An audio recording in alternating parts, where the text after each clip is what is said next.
नमस्कार. मी पुष्पलता जगताप आणि तुमचं माझ्या यूट्यूब चॅनलमध्ये खूप खूप स्वागत आहे. सर्वप्रथम मी सर्वांना माफी मागते, कारण व्हिडिओला खूप उशीर झाला आहे. 1 महिना तुम्हाला वाट बघावी लागली नाही का? कारण मी खूप बिझी असल्यामुळे किंवा कामात व्यस्त असल्यामुळे, कामाच्या व्यस्ततेमुळे मी व्हिडिओ करू शकत नव्हते आणि तुमच्यापर्यंत माझे व्हिडिओ पोचू शकत नव्हते. त्याबद्दल खूप खूप सर्वांचे मी आभार याच्यासाठी मानते की माझे व्हिडिओ येत नसतानासुद्धा माझे जे जुने व्हिडिओ होते त्या व्हिडिओला तुम्ही भरपूर असा प्रतिसाद देत आहात. तर त्याबद्दल मी तुम्हा सर्वांचे खूप खूप आभार मानत आहे. चला तर मग आज आपण नवीन विषयावर एक व्हिडिओ घेऊन आलो आहे. आणि व्हिडिओ सुरू करण्यापूर्वी सगळ्यांना एक विनंती करते की जर तुम्ही चॅनलला सबस्क्राईब केलं नसेल तर चॅनलला सबस्क्राईब करा आणि व्हिडिओला लाईक करा. त्याचबरोबर बेल आयकॉनला क्लिक करा. चला बघूया व्हिडिओ काय आहे. तर आजच्या आपल्या व्हिडिओचा विषय असा आहे मित्रांनो की म्हातारपणात पचनक्रिया जर चांगली ठेवायची असेल तर काय करायला हवं, कुठल्या गोष्टी आपण पाळायला हव्या किंवा कुठल्या गोष्टीचं आपण सेवन करायला हवं, कुठल्या गोष्टी खायला हव्यात ज्यामुळे आपली पचनक्रिया चांगली राहील. आणि पर्यायाने पचनक्रिया जर चांगली असेल तर पर्यायाने आपलं आरोग्यसुद्धा चांगलं राहतं. आपण जाणून घेऊया का? चला तर मग मित्रांनो, वृद्धापकाळात पचनक्रिया ही निरोगी ठेवण्यासाठी काही गोष्टी निश्चितच आपल्याला खाव्या लागतात. आता वयाची 60 वर्षानंतर आपल्याला बद्धकोष्ठता, वायू, आम्लता आणि त्याचबरोबर ओटीपोटातील अशक्तपणा टाळण्याचा एक नैसर्गिक मार्ग आपण जाणून घेणार आहोत. वृद्धत्व आपल्याबरोबर अनुभव आणि समजूतदारपणा आणतो नाही का? निश्चितच समजूतदारपणा आणतो. परंतु काय आहे ना की शरीराच्या अनेक समस्या देखील हळूहळू वाढू लागतात. आणि या समस्येपैकी सर्वात सामान्य आणि सर्वात त्रासदायकच म्हणायला हवं, ती समस्या म्हणजे पाचक प्रणाली कमकुवत होणे. बरोबर ना? वयाच्या 60व्या वर्षानंतर अनेक वृद्ध लोकांना दररोज बद्धकोष्ठता, वायू अपचन, त्याचबरोबर आंबट ढेकर, जडपणा येणे आणि त्याचबरोबर भूक न लागणे यासारख्या समस्यांचा सामना आपल्याला करावा लागतो नाही का? आणि बरेचदा लोकांना वाटतं की हा वयाचा परिणाम आहे, आता वय झालं आहे आणि वय झाल्यामुळे ह्या गोष्टीला आपल्याला सामोरी जावंच लागणार आहे, ह्या गोष्टी आपल्याला सहन कराव्या लागणार आहे आणि वय झाल्यामुळे काही गोष्टी चा परिणाम आपल्या शरीरावर दिसणार आहे असं सर्वांना वाटत असतं नाही का? बरोबर ना? आणि एक आपण आपल्या मनात गृहीत धरतो किंवा आपल्या मनात आपण ठामपणे साठवतो किंवा बिंबवतो की आता आपलं पुढील आयुष्य औषधाच्या मदतीने जीवन चालेल किंवा औषधाच्या मदतीने आपल्याला जगावं लागेल नाही का? परंतु सत्य हे आहे की योग्य पोषण वृद्धापकाळात देखील पाचक प्रणाली मजबूत ठेवू शकतात. बरोबर ऐकलत मित्रांनो तुम्ही. जर आपला आहार योग्य असेल, आपला आहार योग्य पोषक असेल तर वृद्धापकाळ देखील तुम्हाला तुमची पाचक प्रणाली मजबूत ठेवू शकते, निश्चितच ठेवू शकते. आणि आज आपण या व्हिडिओमध्ये तुम्हाला अशा 8 देशी आणि सहज उपलब्ध असणाऱ्या गोष्टी मी तुम्हाला सांगणार आहेत की जर वृद्धांनी दररोज आपल्या आहारात त्या गोष्टीचा समावेश केला ना, जर त्या गोष्टी समाविष्ट केल्या ना, तर मात्र तुम्हाला या समस्या दूर ठेवता येईल. तुम्हाला गॅस, तुम्हाला आम्लपित्तापासून आराम मिळेल, अन्न योग्य प्रकारे पचेल आणि शरीरात हलकेपणा आणि तुम्हाला एक प्रकारची ऊर्जा शरीरात असल्यासारखी किंवा ऊर्जावान तुम्हाला वाटू शकेल. वृद्धापकाळात पचनसंस्था का बिघडते माहिती आहे तुम्हाला? तर आपण सर्वप्रथम वयानुसार पचन बिघडणे का सुरू होते हे समजून घेऊया का? तर त्याचं कारण असं आहे की वय वाढल्यानंतर पोटाचे पाचक एन्झाईम्स कमी होऊ लागतात, आतड्याची हालचाल मंदावते, झोपेचा अभाव सुरू होतो आणि त्याचबरोबर व्यायामाचा अभाव सुद्धा असतो. आपण व्यायाम करत नाही. आणि आणखी एक गोष्ट सांगू, जास्त पाणी न पिणे आणि तणाव, सगळ्यात महत्त्वाचं तणाव, आणि ह्या सर्व गोष्टीचा परिणाम म्हणजे पाचन संस्थेवर होतो. आणि त्याचमुळे काय होतं माहिती आहे का, तुम्हाला जे आधी सहज पचत होते, ज्या अन्न जे खाल्ल्यामुळे किंवा जे काही तुम्ही खात होते आधी जे खात होते ते मात्र आता तुम्हाला जड वाटायला लागतं. ज्या गोष्टी खाल्ल्यामुळे तुम्हाला आधी काही त्रास होत नव्हता, परंतु आता मात्र त्या गोष्टी खाल्ल्यामुळे तुम्हाला त्रास होतो. याचाच अर्थ तुम्हाला त्या गोष्टी पचत नाही, बरोबर ना? तर आजच्या व्हिडिओमध्ये आपण 8 अशा गोष्टी जाणून घेऊया की ज्या वृद्धापकाळात पचन पुन्हा मजबूत करू शकतात. हो, तुमची पचनसंस्था मजबूत करू शकतात. परंतु त्यासाठी माहिती आहे की काय गरज आहे? तर त्यासाठी गरजेचं आहे आपल्या आहारात थोडा बदल करणे. थोडा बदल केल्यानंतर आपलं पचनसंस्था आपली मजबूत होऊ शकते. त्याचबरोबर पर्यायाने आपलं आरोग्यसुद्धा राखू शकतो. आपलं आरोग्यसुद्धा आपण जपू शकतो, नाही का? तर सर्वप्रथम आहे नैसर्गिक प्रोबायोटिक दही. दही हे पचनासाठी सर्वोत्तम अन्न मानले जाते. विशेषतः वृद्धापकाळात दह्याचे फायदे हे आतड्यातील चांगले जीवाणू वाढवते, बद्धकोष्ठता आणि अतिसारासाठी फायदेशीर आहे. गॅस आणि सूज कमी होते, यामुळे रोगप्रतिकारक शक्तीही वाढते. दह्यामुळे रोगप्रतिकारक शक्तीसुद्धा तुमची वाढू शकते.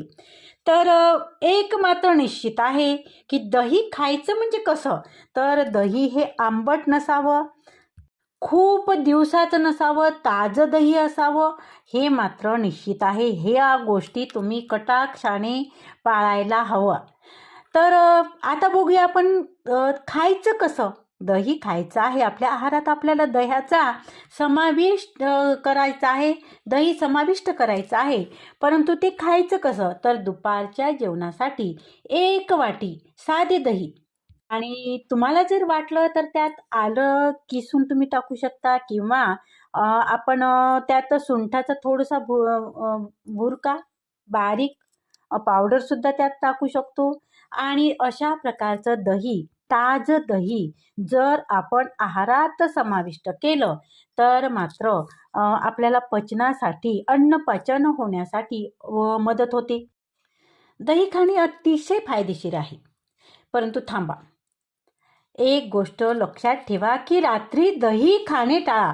दही खाणे चांगलं आहे, परंतु रात्री दही खाण्यामुळे तुम्हाला त्रास होऊ शकतो. आणि त्याचबरोबर फ्रीजमधले दही खाणे, फ्रीजमधले किंवा शिळे दही खाणे सुद्धा कटाक्षाने टाळले पाहिजे. आणि तुम्ही जर रोज आहारात दुपारच्या जेवणात रोज 1 वाटी ताजे दही जर तुम्ही समावेश केला आहारात, तर तुमचं पाचनतंत्र किंवा पाचनसंस्था अतिशय मजबूत होऊ शकते. तुमच्यासाठी ती अतिशय फायदेशीर असू शकते. आता वळूयात दुसऱ्या गोष्टीकडे, ती म्हणजे त्रिफला चूर्ण. तुम्ही ऐकले असेलच. त्रिफला चूर्ण हे वृद्धत्वासाठी सर्वात विश्वासार्ह उपाय आहे मित्रांनो. त्रिफला हे आयुर्वेदाचे एक अमूल्य रत्न असं म्हणतात, जे वृद्धांसाठी औषधापेक्षा काही कमी नाही बरं. त्याचबरोबर त्रिफळाचे फायदेसुद्धा आहेत. आता त्रिफळाचे फायदे काय आहेत ते सुद्धा आपण जाणून घेऊया. तर त्रिफला चूर्ण खाल्यामुळे दीर्घकालीन बद्धकोष्ठतेपासून आराम मिळू शकतो. आणि त्रिफला चूर्ण हे कुठल्याही मेडिकलमध्ये सहज तुम्हाला उपलब्ध होऊ शकते.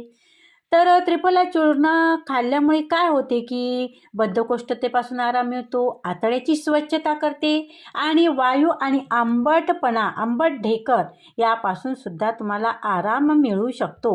त्याचबरोबर त्यामुळे भूकसुद्धा तुमची वाढते. तर एक महत्त्वाची गोष्ट आहे की ते म्हणजे ते खावं कसं की घ्यावं कशा पद्धतीने ते घेतलं पाहिजे. तर रात्री झोपण्यापूर्वी 1 चम्मच त्रिफळा चूर्णाची पुडी कोमट पाण्यात सतत तुम्ही 15 ते 20 दिवस घ्या. रोज झोपण्यापूर्वी कोमट पाणी करा आणि कोमट पाण्यामध्ये 1 चम्मच त्रिफला चूर्ण घ्या आणि त्या त्रिफला चूर्णाला मिक्स करून कोमट पाण्यात मिक्स करून तुम्ही ते चूर्णाचं पाणी रोज जर घेतलं 15 ते 20 दिवस जरी घेतलं तरीसुद्धा तुम्हाला त्याचा फायदा दिसून येईल, निश्चितच दिसून येईल. आता बघूया तिसरा क्रमांक. तिसऱ्या क्रमांकावर आहे बडीशेप. दचकला ना? बडीशेप रोज तर आम्ही खातो जेवण झाल्यानंतर, हो ना? तर आता बडीशेपचा फायदा काय आहे? तर बडीशेप ही गुणाने थंड आहे आणि बडीशेप खाण्यामुळे पोटाची जळजळ कमी होते. त्याचबरोबर बडीशेप ही वायूचा शत्रू आहे आणि बडीशेप हा केवळ तुमचं तोंड ताजतवानं करणारं किंवा तुमच्या तोंडाला चव आणणारा नसून ते वृद्धासाठी एक रामबाण उपाय सुद्धा आहे. आता बघूया बडीशेपचे फायदे काय आहे. तर बडीशेप ही पोटात घेतल्यामुळे जळजळ कमी होते, गॅस कमी होतो, गॅसेसमुळे होणारा त्रास तुमचा कमी होतो. त्याचबरोबर तुम्ही जेवण केलेलं अन्न लवकर पचनास सुद्धा मदत होते. आणि एक सांगू का, काय होतं की वय वाढल्यामुळे तोंडाला एक प्रकारची दुर्गंधी येते. आपलं पाचन तंत्र हे नीट न चालल्यामुळे किंवा पाचन संस्था व्यवस्थित नसल्यामुळे तोंडाला एक प्रकारची घाण किंवा दुर्गंध येतो आणि बडीशेप रोज खाल्ल्यामुळे तो दुर्गंधसुद्धा कमी होण्यास मदत होते. आता बघूया कसं खायचं. तर प्रत्येक जेवणानंतर 1 चमचा हळद घ्या आणि गरज भासल्यास आणि थोडी बडीशेप घेऊन ती थोडं भाजून घ्या आणि त्यामुळे काय होईल, हळदीचा गुणधर्म आणि बडीशेपचा गुणधर्म हा एकत्र होईल आणि प्रत्येक जेवणानंतर तुम्ही थोडी थोडी जर बडीशेप खाल्ली तर त्यानंतर बडीशेप खाल्ल्यानंतर थोडं कोमट पाणी पिल्यानंतर तुम्हाला त्या जो काही तुम्हाला त्रास होतो पचनाचा तो त्रास मात्र कमी होण्यास मदत होईल. आता आपण बघूया चौथा क्रमांक. चौथ्या क्रमांकावर हलके आणि पचायला सोपे असे अन्न रोज तुम्ही आहारात घ्या. जे अन्न हलके आहे, पचायला सोपे आहे असे अन्न तुम्ही आहारात समाविष्ट करा. वय झाल्यानंतर काय होतं ना मित्रांनो की जड अन्न हे म्हातारपणात जड अन्न पचनक्रिया आणखी बिघडवते आणि त्यामुळे तुमचं आरोग्यसुद्धा बिघडू शकते. त्यामुळे तुम्ही आहार घेताना हलका आणि पचायला सोपा असा आहाराचा समावेश करायला हवा. आणि मला इथे तुम्हाला सजेस्ट करावंसं वाटतं की ओट्स खाणे हे सर्वोत्तम त्यासाठी उपाय आहे.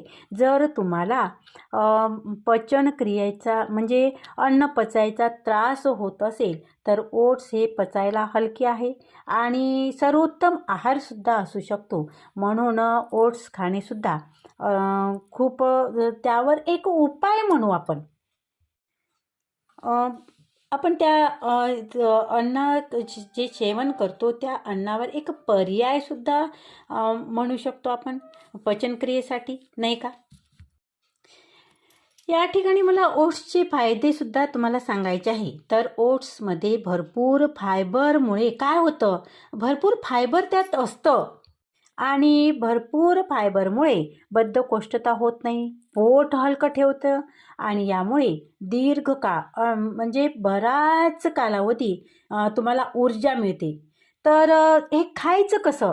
तर न्याहारीसाठी किंवा रात्रीच्या जेवणासाठी भाज्यासह तुम्ही ते घेऊ शकता. आणि हो, अति खारट किंवा अति तिखट खाणे टाळले पाहिजे. तर बघा, प्रयत्न करायला हरकत नाही. तुम्हाला कसा अनुभव येते तर. आता बघूया पुढचा पर्याय.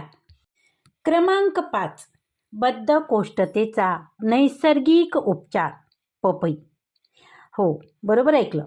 पपई हे वृद्धांसाठी सर्वात सुरक्षित आणि सर्वात प्रभावी फळ आहे मित्रांनो. पपईचे फायदे सुद्धा अनेक आहेत.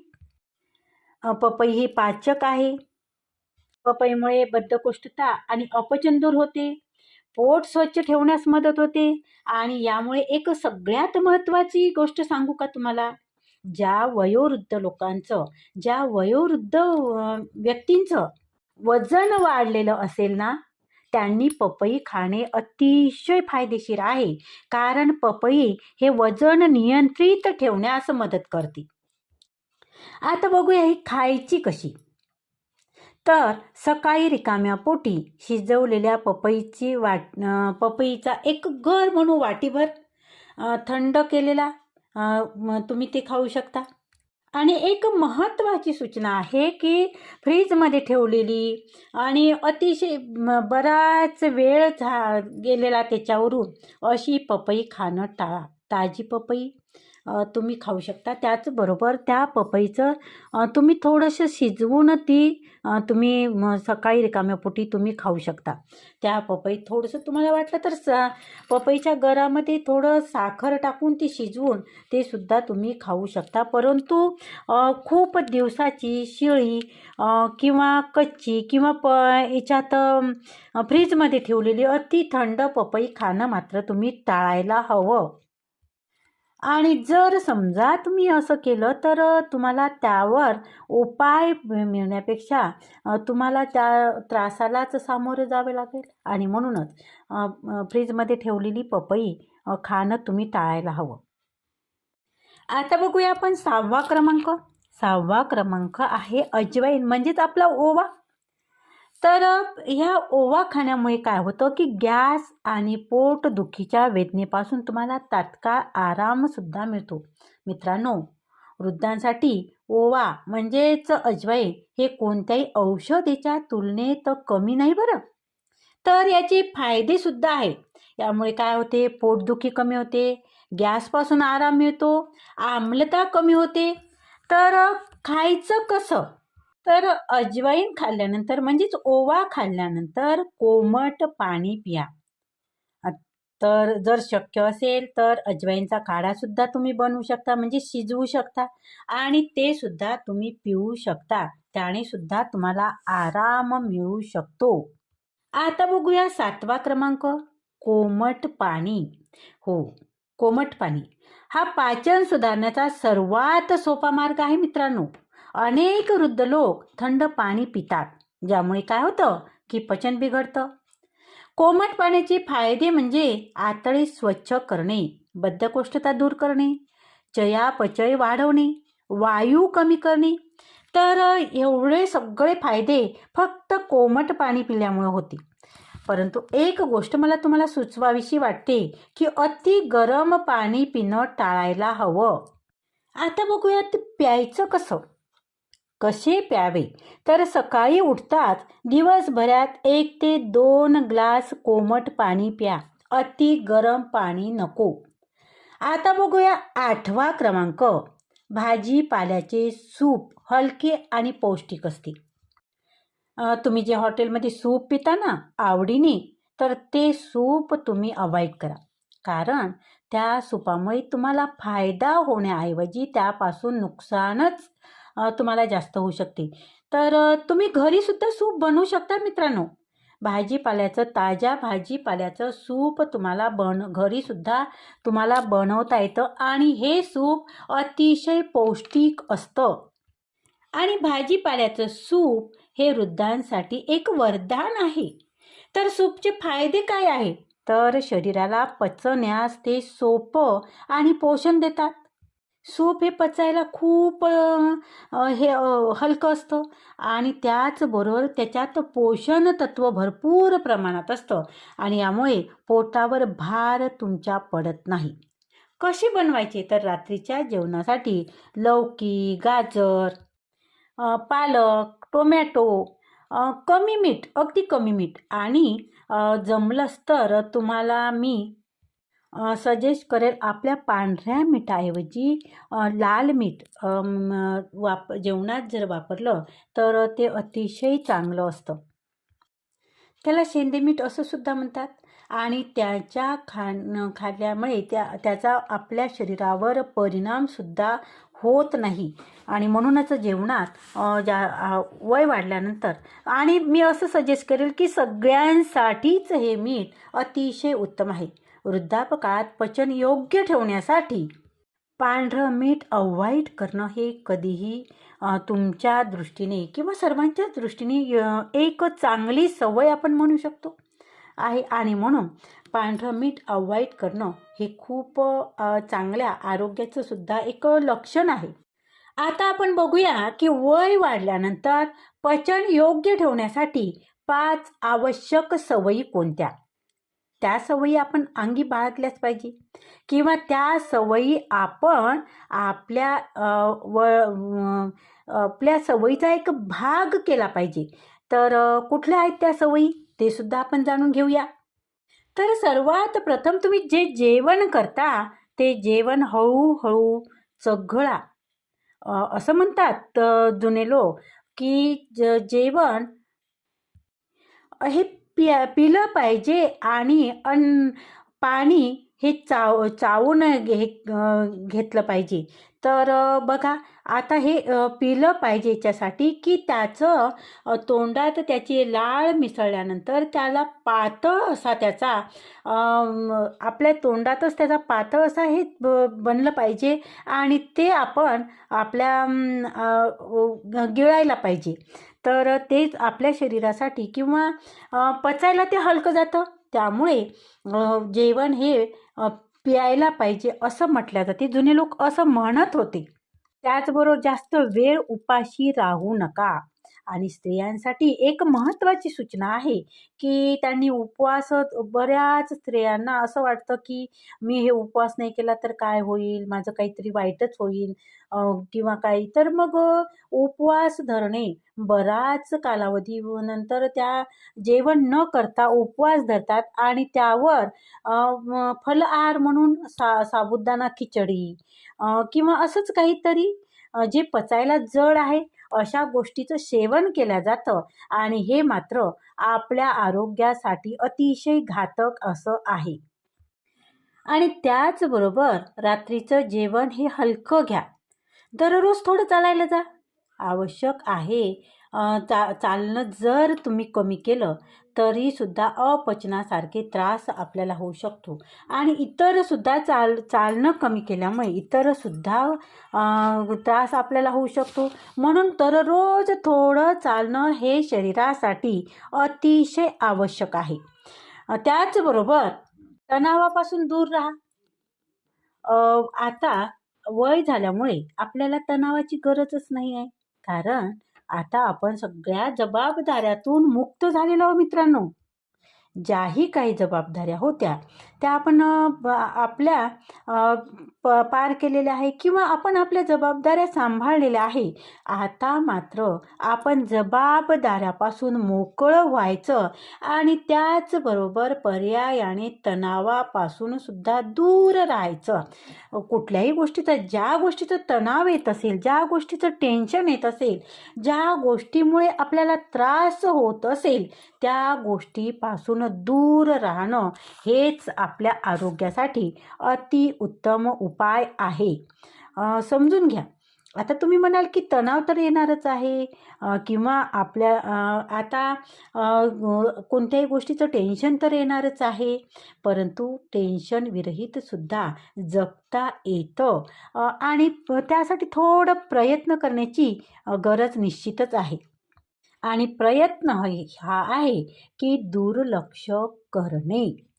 हाच त्यावर एक औषधासारखा उपाय होऊ शकतो. बघा, करून बघा. आपण कितीही तणाव घेतला, कितीही टेन्शन घेतलं, तर आता आपल्याच्याने काही होणार नाही. आणि झालंच तर काय होईल? आपल्या आरोग्यावर त्याचा वाईट परिणाम होईल. आणि म्हणूनच कुठल्याही गोष्टीचं टेन्शन न घेता, कुठल्याही गोष्टीचा तणाव न घेता आपण जीवन जगणं हे अतिशय महत्त्वाचं आहे. आणि तणावापासून दूर राहिल्यामुळे आजार स्वतःच दूर होतात. बघा, तर करून बघा. आणि मला असं वाटतं की औषधावर जगण्यापेक्षा योग्य अन्नपदार्थांचं तुम्ही औषध जर बनवलं तर ते चांगलं नाही का? अन्नपदार्थच तुम्ही औषधासारखं जर खाल्लं तर, अन्नपदार्थाचंच तुम्ही औषधासारखं सेवन केलं तर, नाही का? ते अतिशय आपल्या दृष्टीने उत्तम. आणि हो, जर तुम्ही किंवा तुमच्या घरातील कोणीही ज्येष्ठ असो, तुमचे मित्र असो किंवा कोणीही असो, जर तुम्ही तुमच्या दैनंदिन जीवनात वर नमूद केलेल्या 8 गोष्टीचा समावेश केला तर बद्धकोष्ठता, गॅस, अपचन, पोटदुखी यासारख्या समस्या हळूहळू आपोआप तुमच्या नाहीशा होऊ शकतात. तुम्हाला माहीत आहे का? वयाच्या साठीनंतर शरीरातील प्रत्येक अवयवांची कार्यक्षमता हळूहळू कमी होत जाते आणि त्याचा सर्वात पहिला परिणाम हा पचनसंस्थेवर होतो. अनेक ज्येष्ठांना रोज सकाळी पोट साफ न होणे हाच प्रॉब्लेम असतो. पोट साफ न झाल्यामुळे त्यांना सारखं बेचैन होणं, पोट फुगल्यासारखं राहणं, जेवण न धकणं, जेवण न जाणं किंवा थोडेही खाल्लं तरी उलटीसारखं वाटणं, छातीत जळजळ येणं, आंबट ढेकर येणं, तोंडाला कडू चव येणं आणि भूक न लागणं अशा अनेक समस्या त्यांना भेडसावत असतात. आणि हळूहळू या समस्या इतक्या वाढतात ना मित्रांनो, की माणूस औषधावरच अवलंबून राहतो. आणि तुम्ही जर डॉक्टरकडे गेलात तर डॉक्टर तुम्हाला गोळ्याच देणार, औषधच देणार, मेडिसिनच देणार, नाही का? आणि मग ह्या मेडिसिनचा, ह्या गोळ्यांचा आपल्या शरीरावर वाईट परिणामसुद्धा होऊ शकतो, नाही का?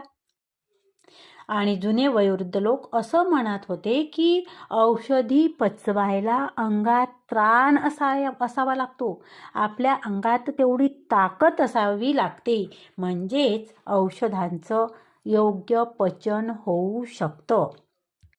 मित्रांनो, आज मी तुम्हाला सांगणार आहे की योग्य आहार, योग्य वेळा आणि योग्य सवयी यामुळे वृद्धापकाळातही पचनसंस्था पूर्वीसारखी अगदी सक्षम ठेवता येते.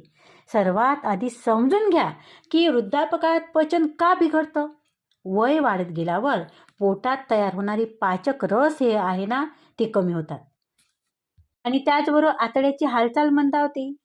पचनासाठी लागणारे जे काही योग्य घटक असतात ते कमी प्रमाणात तयार होतात. दात कमजोर झाल्यामुळे तुम्हाला अन्न नीट चावता येत नाही, पाणी कमी प्यायल्या जाते आणि त्याचबरोबर हालचाली सुद्धा कमी होऊ लागतात. आणि सगळ्यात तुमचं आवडतं तणाव तुम्ही घेता, टेन्शन तुम्ही घेता, तणाव वाढतं, नाही का? आणखी एक कारण म्हणजे झोप पूर्ण होत नाही तुमची, बरोबर ना? कारण झोप पूर्ण न झाल्यामुळे सुद्धा पचन संस्था तुमची हळूहळू कमकुवत होऊ लागते. आता आपण अशा जर गोष्टी नेहमी जर करत राहिलं तर त्याचा परिणाम आपल्या शरीरावर निश्चितच दिसणार आहे, नाही का? तर मित्रांनो, आपण आता अशा 8 गोष्टी पाहणार आहोत की ज्या आधी सांगितलेल्या गोष्टी पेक्षा थोड्या वेगळ्या आहेत आणि वृद्धांसाठी अत्यंत प्रभावी सुद्धा आहेत. त्यातली पहिली गोष्ट ही आहे की तुम्ही रोज तुमच्या आहारात भिजवलेल्या आळशीची, म्हणजेच आळशीची बी असते, त्या आळशी वृद्धांसाठी अमृतासारखी आहे. यात ओमेगा 3 फॅटी ॲसिड, फायबर आणि त्याचबरोबर अँटी इन्फ्लेमेटरी घटकसुद्धा असतात. आणि हे आतड्यांना मऊ ठेवते, बद्धकोष्ठता दूर करते, गॅस कमी करते, त्याचबरोबर तुमच्या आतड्याच्या हालचालीसुद्धा त्यामुळे सुधारणा होते. तर ही खायची कशी? तर तुम्ही काय करायला पाहिजे, तर रात्री एक चमचा अळशी अर्धा ग्लास पाण्यात भिजत ठेवा आणि सकाळी ते पाणी आणि अळशी दोन्ही चावून खा, किंवा तुम्ही त्याची एक खिरीसारखं शिजवून सुद्धा तुम्ही खाऊ शकता. तुम्हाला 15 दिवसात त्याचा फरक जाणवेल मित्रांनो. दुसरी गोष्ट अशी की शिजवलेल्या भाजीची साल. अनेक वयोवृद्धांना काय सवय असते की साल जेवत नाही किंवा चावायला ते कठीण असते, त्यामुळे साल बाजूला काढल्या जाते. तर शिजवलेल्या भाजीची साल, अनेक वृद्ध काय करतात, भाज्यांची साल काढूनच टाकतात. पण मित्रांनो, भाजीच्या सालीत सर्वात जास्त फायबर असतं. दुधी आहे, दोडका आहे, गाजर आहे, दुधी भोपळा आहे. याची जी साल असते ना, ती हलकी शिजवून जर खाल्ली तर त्यामुळे पोट साफ राहतं, आतड्यांना ताकद मिळते, त्याचबरोबर पचन तुमचं सुद्धा सुधारते. आता तिसरी गोष्ट म्हणजे ही आहे की मठ्ठा म्हणजे ताक. दह्यापेक्षा ताक वृद्धांसाठी अतिशय उपयुक्त आहे मित्रांनो. ताक हलकं असतं, ताकामुळे पचन सुधारते, त्याचबरोबर गॅस कमी करते आणि आतड्यातील चांगले जीवाणूसुद्धा वाढवते. तर आता हे ताक घ्यावं कसं? तर दुपारच्या जेवणानंतर 1 ग्लास कोमट ताक प्या. त्यात किंचित जिरेपूड घाला. रात्री मात्र ताक तुम्ही पिणं टाळा, कारण रात्री जर तुम्ही ताक पिले तर त्यात जी आम्लता असते त्यामुळे तुम्हाला खोकला सुद्धा येऊ शकतो, तुमची ॲसिडिटी वाढू शकते. म्हणून रात्रीचं ताक पिणं तुम्ही टाळा. त्याचबरोबर आता चौथी गोष्ट ही आहे की भिजवलेले मनुके. बघा, मनुके नैसर्गिक रेचक आहेत. ते पोटाला ओलावा देतात, त्याचबरोबर बद्धकोष्ठता दूर करतात आणि रक्तसुद्धा शुद्ध करतात. आता हे खावं कसे? तर रात्री 4-5 मनुके पाण्यात भिजवा आणि सकाळी रिकाम्या पोटी ते मनुके खा. आणि ते पाणीसुद्धा जे तुम्ही भिजवलेलं आहे ना, मनुके भिजवलेलं, ते पाणीसुद्धा पिऊन टाका. 5वी गोष्ट ही आहे की भाताची पेज. अनेक लोक वृद्धांना भात खाणे बंद करायला सांगतात, पण पेज हे सर्वोत्तम औषध आहे. पेज पचण्यासाठी अत्यंत हलकी असते, आम्लता कमी करते, पोट थंड ठेवते, अशक्तपणा कमी करते. रात्रीच्या जेवणात पेज जर घेतली तर झोपही चांगली लागते. आता 6वी गोष्ट ही आहे की तुम्ही सुपारीचे सेवन तुम्ही टाळा. त्याऐवजी जिरे वापरा. वृद्धांसाठी सुपारी खाण्याची सवय असते, पण ती पचनासाठी घातक असते. त्याऐवजी भाजलेले जिरे तुम्ही चावल्यास त्यात लाळ वाढते, पचन सुधारते आणि त्याचबरोबर गॅससुद्धा कमी होते. 7वी गोष्ट ही आहे की भुकेची वेळ पाळणे. हे अन्न नाही, पण पचनासाठी अत्यंत महत्त्वाचं आहे. दररोज एकाच वेळेला जेवण केल्यामुळे पचनसंस्था शिस्तीत काम करते मित्रांनो. उशिरा जेवणं, वेळा न पाळणं यामुळे बद्धकोष्ठता वाढते. 8वी गोष्ट आहे की पायाच्या हालचाली. वृद्धांनी व्यायाम शक्य नसेल, तुमच्यासाठी व्यायाम जरी शक्य नसेल तरी सुद्धा जेवणानंतर 5 ते 10 मिनिट चालणे अत्यंत आवश्यक आहे. त्यामुळे काय होते की अन्न खाली सरकते, गॅस कमी होतो आणि त्याचबरोबर तुमचं पचन सुधारते. आता बघूया आपण नवीन महत्त्वाच्या सवयी कोणत्या आहेत. ज्या सवयी अंगीकारणे आपल्यासाठी अतिशय मोलाचं म्हणू आपण, मोलाचं आहे. आणि ज्या सवयी कदाचित सांगितल्या जाते, बहुतेकदा त्या सांगितल्या जात नाही. तर त्यातली पहिली सवय आहे, जेवताना मध्ये मध्ये पाणी पिणे टाळावे. जेवणाच्या अर्धा तास आधी किंवा अर्धा तास नंतर पाणी प्या. जेवण करताना शांत बसा. TV, मोबाईल अगदी बंद ठेवा. अन्नावर तुमच्या लक्ष द्या. जे तुम्ही जेवण करताना त्या जेवणाकडे लक्ष द्या. त्याचबरोबर घाईघाईने जेवण करू नका. प्रत्येक घास तुम्ही चावून खा आणि वृद्धांनी उपाशी राहणं टाळावं मित्रांनो. खूप वेळ उपाशी राहिल्याने आम्लता वाढते. दिवसातून 3 मुख्य जेवण आणि 2 हलके स्नॅक्स म्हणजेच आहार, आपण काय म्हणू त्याला, नाश्ता 2दा घ्या. फळे नेहमी नेहमी घ्या. फळं घेण्याची सुद्धा स्वतंत्र वेळ ठेवा. त्या वेळेतच फळं घ्या. जेवणानंतर लगेच फळंसुद्धा खाऊ नयेत मित्रांनो. आणि रात्रीचे जेवण झोपण्याच्या किमान 2 तास आधी घ्या. रात्री दूध घेत असाल तर हळद किंवा जायफळाची चिमूट घाला. थंड दूध टाळा. थंड दूध टाळल्यामुळे काय होतं की तुम्ही जर थंड दूध पित असाल तर त्यामुळे खोकलासारख्या गोष्टी आपल्याला होऊ शकतात. आणि अतिशय महत्त्वाचं, ताणतणाव हा पचनाचा सर्वात मोठा शत्रू आहे. तुम्ही सगळ्या गोष्टी जरी पाळत असाल पण ताणतणाव घेत असाल तर सगळ्या गोष्टी व्यर्थ आहे. तर ताणतणाव टाळा. नामस्मरण करा, ध्यान करा, हलकं संगीत ऐका. अत्यंत फायदेशीर ठरेल. तर मित्रांनो, लक्षात ठेवा, वृद्धापकाळात पचन चांगले असेल तर औषधाची गरजच भासत नाही. पोट साफ असेल तर शरीर हलकं राहतं, मन प्रसन्न राहतं आणि त्याचबरोबर रोगप्रतिकारक शक्तीसुद्धा तुमची वाढते. म्हातारपण सुद्धा आनंदात घालवता येतं मित्रांनो.